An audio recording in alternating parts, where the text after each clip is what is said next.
For Module 10, we are talking about the intersection of race and sexuality. It's going to go even further, and we're going to talk about how gender also intersects into this conversation around race and sexuality. We'll explore stereotypes that we hold in American culture about what it means to be an Asian man, and how those stereotypes can be really harmful in both the heterosexual and the homosexual community.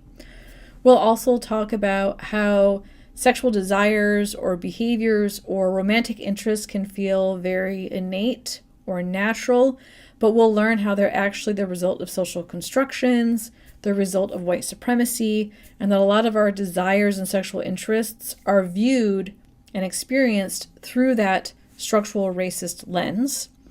And then we'll also explore how ethnic communities, immigration law, and expectations around maintaining culture can affect women's experiences as being first, second, or third generation born in the U.S., and how those two cultures can clash, how the expectations around race and sexuality and gender intersect in ways that can make it really difficult for women to navigate and not as difficult for men to navigate. I want to begin our module by talking about what's referred to as the gender regime.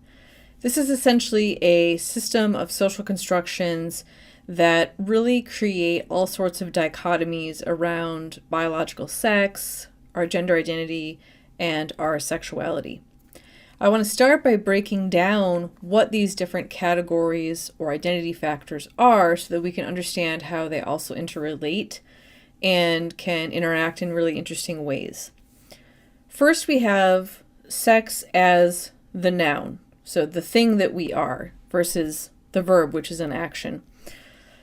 Sex is usually considered to be an either-or situation, that you are either male or you are female. If you're a male, you have a penis, testes, and higher levels of testosterone than estrogen. Female, you have ovaries and a uterus, and higher levels of estrogen than testosterone. Usually our gender assignment, so what we're assigned at birth in terms of gender, is based off of that biological sex category. So if you are born a female, it's assumed that you are a girl and will grow into a woman. If you are born a male, it is assumed that you will grow up to be a man and that you're a boy. Tie those together with sexuality, and we also have created a system where we assume that men are attracted to women or that males are attracted to females. And so your biological sex and or your gender identity can influence your expectations around sexuality. There's a lot of problems with this, but one of the biggest problems is that each one of these categories is what's called a dichotomy. And dichotomies mean you can't be both or in between. You are an either or. With sex, you're either a male or a female. With gender, you're either a man or a woman. With sexuality, you're either heterosexual or homosexual. And within each one of these categories, there's also normative expectations around behavior. So if you are a male, it's assumed you are a man. That assumes that you will present as more masculine or have masculine personality characteristics, and that you will be heterosexual and that you are attracted to women, female bodies, and what it means to be feminine. Of course, we know from reality that it's not this simple, that sex is on a spectrum, that we have people who fall in between male and female. We usually refer to these individuals as intersexed. We have gender that should be more of a spectrum. It's not just a man or a woman, and it's also not just connected to whatever your biological sex is. There's a whole spectrum of gender identities available to us. We also know that sexuality goes far beyond being either hetero or homo, and there's lots of fluidity there as well, not only in the sense that there's identities in between, but that you can shift your identity. And the same is true of gender, that you are not lodged into these assumptions, at least not in terms of flexibility. I would argue, however, that it can feel as though you're lodged into these categorizations because of the sort of social expectations we have and the sort of sanctions that we impose on people who don't align with this dichotomy, who don't fall neatly within one of these two boxes in each one of these categories. Each one of these is a social construct. I think you could argue that biological sex is less so, but it still is in how we have selected particular identity factors that allow us to categorize people as male or female. What we associate with what it means to be a woman versus a man is a social construct. How we categorize and limit people's sexuality is a social construct. All of this is stuff that we've learned, and we learn it from our major institutions in society, from our families, our peer groups, any sort of religious group we're a part of. We learn it from the media, our educators. The government upholds policy that really encourages these dichotomous categories. And what we often don't see is that these social constructions can really influence our sex, the verb, our behaviors, our attractions, our relationships with other people. That if we fall into this rigid construction of what sex, gender, and sexuality can be, it's going to limit our ability to have diverse sexual experiences. And there's this assumption, which is going to be addressed in the module materials, and in particular, I would say it's going to be addressed in the podcast that I've assigned. There's this assumption that our physical attractions and our sexual desires are innate, that they are a reflection of some sort of biological or genetic process, when in reality, the social science data would suggest that it's heavily influenced by how we socially construct sexuality, gender, and the focus of this module, race. That the system, the gender regime, interacts with other regimes, like the system of racism in society, and creates a sort of narrow definition of what's acceptable in terms of sexual partner, romantic partner, marital partner, what's acceptable for our sexual behaviors depending on which gender we are, depending on whether or not we're from an immigrant family or not, whether we're white or a person of color. That race intersects with these categories in sometimes really problematic ways, and in particularly problematic under a system of white supremacy, which we'll also explore more of in this module. I want to talk to you about this concept of hegemonic masculinity because it pairs really nicely with our conversation around Asian men and the stereotypes that U.S. culture holds about what it means to be Asian and a man.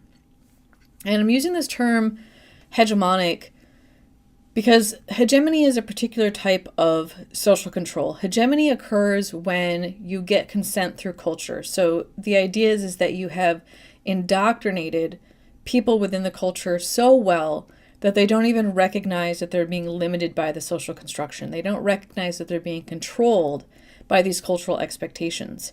And we see that with definitions of masculinity, that it affects everybody, men and women, anybody on the gender spectrum. And yet we still judge people by this high standard, by this expectation of what it means to be the cultural ideal, what it means to be the manliest man. If we were to ask people, poll people, what do you think the ideal man is in U.S. society, you're going to get a lot of these answers. The ideal man is white. That means that when we look at men of color, and in the case of the module, we're looking at Asian men, we automatically lump them into an other category in terms of being sexually attractive because they don't possess some of the same physical characteristics, at least that's the assumption, as what a white man would. You're also going to have people say, well, the most ideal man is going to be straight. He's going to be also very sexual. And we see this in the research in sex studies that men who identify as asexual are very heavily stigmatized in society because it's assumed that being hypersexual is associated with what it means to be a male.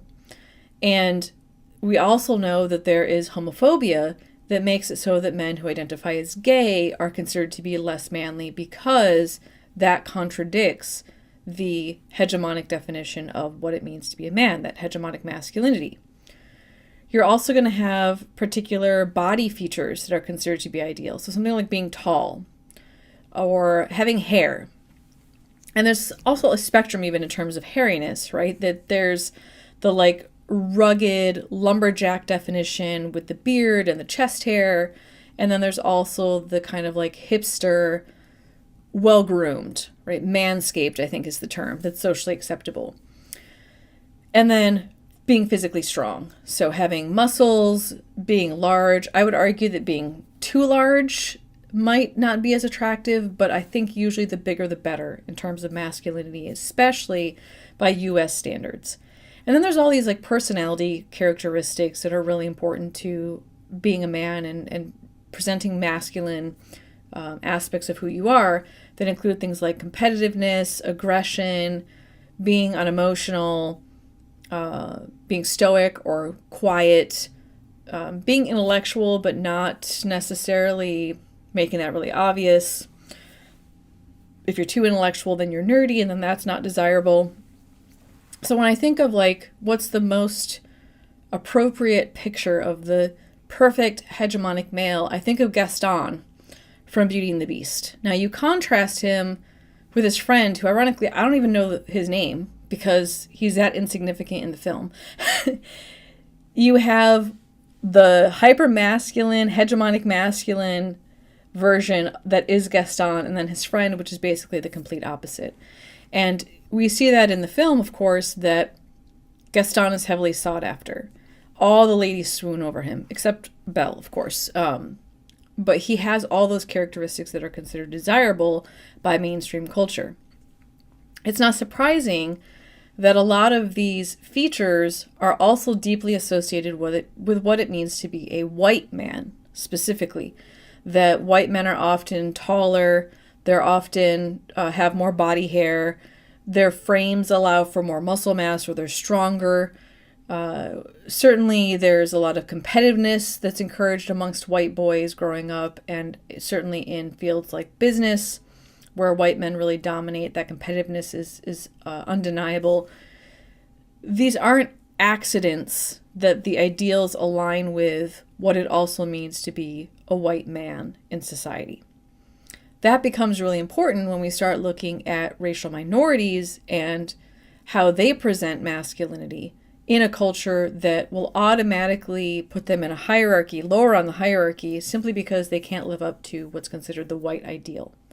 And we're going to talk more about that through the lens of what it means to be an Asian man in society, and not only what it means within the straight community, the heterosexual community, around what women's expectations are for men and how Asian men sometimes fail to live up to that, but also what gay men desire in Asian men and how that can be really problematic and detrimental to Asian men. I mentioned in the previous lecture video this hierarchy of male bodies, so I want to talk about how Asian men fall in line with that hierarchy. Right? I noted that Asian men tend to be more marginalized. They tend to be more towards the bottom of the hierarchy. They're stereotyped as being asexual, too feminine. That femininity then is associated with this assumption that Asian men are gay. And Asian men have strategized. They've come up with a couple of ways of overcoming these really harmful stereotypes. One strategy that's outlined in your reading is to try to meet what it means to be an ideal man, to abide by the rules of hegemonic masculinity. So like this Asian guy in the picture here, get buff, right? Get lean, look strong, try to manipulate your body and your physical features to align with what it means to be a white man in society. That can be very difficult, takes a lot of work. It takes a lot of work for white dudes, right? This is an effort that requires a lot of resources. So there are alternatives, and the two alternatives that the reading mentions are both challenges to the ideal. And challenging the ideal is really important if we want to create cultural shift, because if you strategize in a way that allows you to align with the ideal, you're just maintaining what's called the status quo. It's okay, right? I don't think we should fault Asian men for meeting the ideal. That's the cultural expectation. But if we want to actually shift the narrative, if we want to move the needle more towards acceptance, then there needs to be what's called resistance. And in this case, it's challenging the ideal. So Asian men have a couple of options if they want to challenge that hegemonic masculinity. One of them is to adopt what's called the when mentality. And this is essentially bringing Chinese ideologies into mainstream US society and trying to get people to see the value beyond the physical aspects of what it means to be an ideal man, the value of masculinity from Chinese culture. So things like being intellectual, of valuing intelligence and education, of being moral, of being just a good person, somebody who's honest, family-oriented. How can we shift the culture or shift the narrative to make it so hegemonic masculinity is aligned with also being intelligent and moral and family-oriented? The other option for challenging the ideal is to take Asian men as they are and sexualize them. Just average, normal Asian men, and write them into TV shows and movies, into music, in a way that sexualizes them as perfectly normal human beings. And we're seeing more of this in contemporary media. I know students have complained this article is a little bit old. I think it's from 2011. Yes, it's 10 years old, but it's still relevant. But we're also have seen some shifts since 2011. K-pop has played a huge role in that.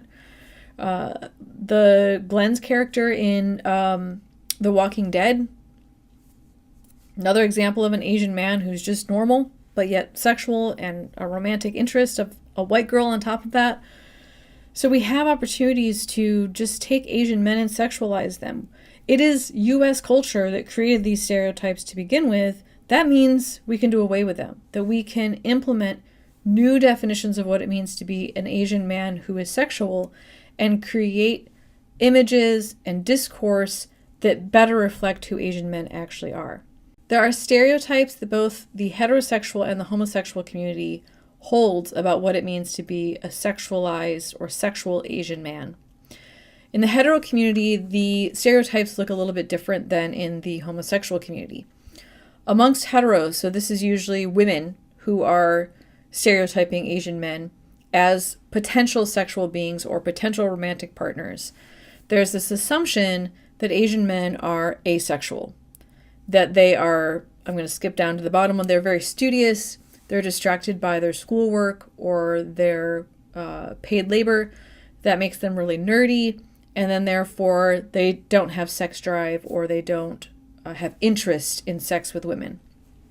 And you're going to see that brought up in the podcast.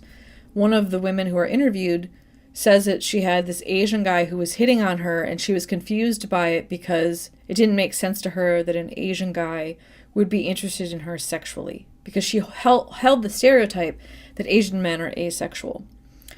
There's also an association with Asian men and femininity, that men who are Asian are effeminate, that they are hairless or have less hair, and we associate hairiness with masculinity. And so if you have smoother skin, less hair, trouble growing facial hair, then you might be a woman, or at least associated with femininity, which is considered in the heterosexual community undesirable if somebody's looking for a man. And by the way that we construct masculinity as being opposite of femininity is intentional in that it benefits heterosexual relationships. It creates what's called a heteronormative society. That it makes sense to us cognitively that if you have a man and everything that's opposite is what makes a woman, that the two together are complete, right? That you have like a whole person when a man and a woman get together. So if that's been ingrained in us, we've learned that, we've been socialized into that. If I'm a straight woman and I express femininity or I uphold what it means to be a woman and I view Asian men as being feminine, that is an automatic no, because I'm supposed to be attracted to masculine men. And if you're hairless or short-statured or smaller body frame, I'm going to associate you with femininity. There's also this assumption that Asian men are weak, not in terms of intellect, but in terms of physical strength. That has a lot to do with body frame, with stature, height. Again, these are assumptions. There are plenty of very tall, very strong Asian men, but those individuals are usually considered exceptions and not the rule. The problem with that is we get these stereotypes incorrect a lot. There are plenty of sexual Asian men. There are plenty of Asian men with hair. There are plenty of Asian men who do not identify with femininity. There are plenty of strong Asian men, and there are plenty of Asian men who are actually not studious, or if they are, it's not a big, huge part of who they consider themselves to be. But it doesn't stop straight women from being turned off or feeling like they aren't attracted to Asian men because they think these things are true. Now, in the gay community, it's not much better. There's also stereotypes of Asian men that are, I would argue, equally harmful. So while gay men might desire Asian men more, it's for really the wrong reasons. It's a stereotypical assumption that can make Asian men who are gay feel devalued and marginalized. There's an assumption that Asian men in the gay community are virginal or innocent. They're often infantized or treated like young boys. And in fact, there's this term that's used in the gay community of golden boy. That's racial, golden being associated with yellowness, and then boy being associated with being infantile. They're also feminized, as they are in the hetero community, and they're assumed to be passive. And those two things are linked. The association with femininity and passivity are linked together. Those two things make sense together cognitively because of how we've socially constructed what it means to be a woman or what it means to be feminine. In the gay community, Asian men are sometimes heavily sought after because it's assumed that these characteristics are true. And what that means is if you are Asian and gay and you aren't these things, you're going to constantly be confronted by a community that assumes that you are those things, is disappointed when you aren't, and then has expectations for you to behave that way even if that's not who you are, and even if that's not what makes you feel comfortable. So we have a lot of work to do in dispelling these myths, that these myths are not true, and then 2, in correcting the sort of harm that we've perpetuated on Asian men by holding these stereotypes about them. And we've created this, the reading refers to as this hierarchy of bodies, and Asian men are often considered at the lower rungs of the hierarchy. Most desirable is white men, and Asian men tend to be at or near the bottom. And it's not fair, right? Because Asian men desire sex and love equally as any other racial group, but they're not valued, which means they're going to have a harder time finding a partner, right? Somebody who will be willing to see them as a sexual being and marital material, etc., romantic partner. You're going to hear in the podcast of an individual Asian man who even internalized these ideas about himself and hated himself and hated Asian men and bought into that culture, and it can also lead to really horrible self-hatred, right? Things that we want to try to eliminate from society. We read in the chapter about how gender roles interact with ethnicity or cultural expectations around femininity, and in particular, the author wrote about Filipinas.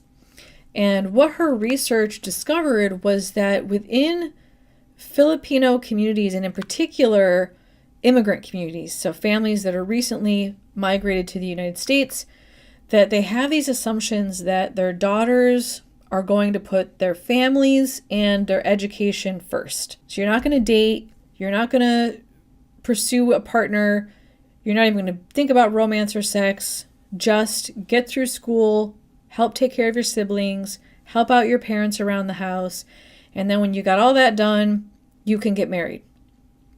So this idea that you put family education first, you can't be sexual.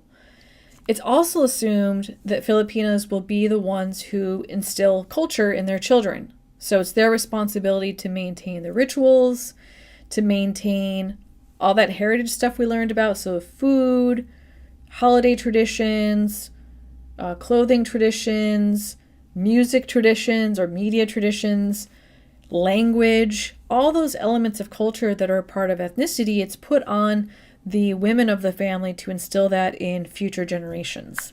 That's a lot of responsibility. That's a lot of unpaid labor that's happening within the household. There's also this expectation that Filipinas have to maintain their morals, that sexual purity is associated with being a moral person. So they're not allowed to date, they're not allowed to have sex until marriage, and this is the Filipino way, right? That's the way that the respondents in the research framed it. And the struggle here is that Filipinas who are born in the US are under those two umbrellas, right? They have what's referred to in the article as the American viewpoint, which is also considered the white viewpoint of what it means to be a teenage girl, an adult woman. And that has a very different definition in terms of sexuality and morality than what it means to be a Filipina and hold your moral ground and not be engaged in dating or hookup culture or sex before marriage. So these women are kind of stuck in between these two cultures, and which one do you follow? The other thing that Filipinos are experiencing is what's called a double standard. And it's a double standard because what applies to their brothers doesn't apply to them. Boys from Filipino culture, even if it's first generation born here, are allowed to date. They are allowed to have sex before marriage. They are allowed to go out. They are allowed to put romantic sexual interests in front of the family, in front of their education. They can kind of have the whole package. Whereas the girls and the women are not allowed. That's a double standard because it should be what's good for the goose is good for the gander. But in this case, it's only one gender group that's allowed to be immoral or loose, however we want to refer to it.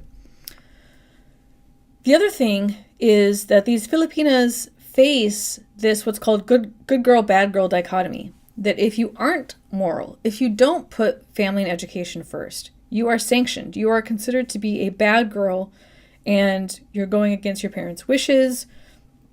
You're sinful. You're not going to be socially accepted within your own ethnic community. However, this also creates kind of a double bind because if I am the good girl and I abide by the cultural expectations of what it means to be a Filipino, then I am not going to be accepted by whites in society or by American culture. So they're left with this choice of, do I be a good girl and be excluded from white society, or do I be a bad girl and be accepted by white society but excluded from my Filipino community? And this creates a double bind. Neither one of these are the best option. Neither one of these are good options. Both of these options come with costs. On the one hand, you disrespect your family and lose an aspect of your heritage. On the other hand, you're socially accepted, but yet not fully accepted because you aren't white, you're still Filipino. Or your other option is be fully accepted by your family, abide by their rules, but miss out on American culture and what it means to have a sex life and romance as a young adult or as a teenager. So neither of these options are ideal, and this is a burden that, again, because of that double standard, this is a burden that only Filipinos face. Boys from Filipino culture do not experience that sort of double bind. We learned about stereotypes of what it means to be an Asian man in U.S. society. I also want to talk about the stereotypes we've created for Asian women, because they appear to be similar in some ways, but also drastically different in other ways. You may have heard this expression, the lotus blossom attraction or fetish, and that's the association of Asian women with particular stereotypes. And we see the lotus blossom character often in mainstream media. It's very common in mainstream pornography, and it essentially sexualizes and creates Asian women's bodies as commodities. So we associate Asian women with sex work, so prostitution, stripping, but we also sexualize or objectify Asian women's bodies in a way that strips them of their human character and views them only as something to be sexually desired or to be possessed. So we tend to associate Asian women with being an object for, in particular, white men's fantasy. Not surprising, because we associate Asian women with sex work, we also have a history in the U.S. of associating Asian women as vectors of disease, that they carry STDs, STIs, all other sorts of diseases or viruses associated with historical pandemics. And of course, that marginalizes Asian women as well. Now, the hypersexualization, the commodification, as well as this assumption that Asian women treat men like kings and that they're also very passive, tends to make Asian women highly desirable to men, and in particular to white men. I didn't assign the reading, but I teach about this in my sex class. There's this really interesting dynamic that happens with white men and Asian women in that, it's relatively normal for you to date within your own racial ethnic group. But white men have been, what's the right word to use? They have felt harmed or jilted by the feminist movement, and many white men find white women to be too independent, too anti-establishment, too willing to break the gender expectations, and they actually crave this more patriarchal dynamic between themselves and their future wife or their girlfriend. This is, of course, assuming heterosexuality.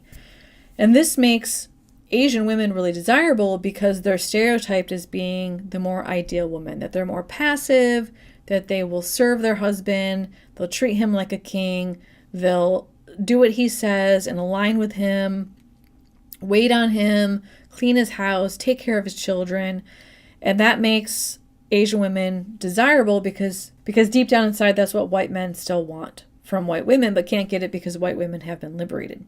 Now, Asian women have been liberated as well, and a lot of Asian women are not passive, and they do not treat their men like kings, and yet the stereotype is that they do, and that makes them more desirable. Of course, this is harmful in that it kind of pigeonholes Asian women, but it's not the same sort of harm that Asian men are experiencing, because whereas Asian men are misunderstood, they're deemed undesirable. Where Asian women are misunderstood, it's deemed desirable. Neither of these are win-win situations, but the way that Asian women benefit is very different from the way that Asian men do not. They pay a price on multiple prongs of these stereotypes.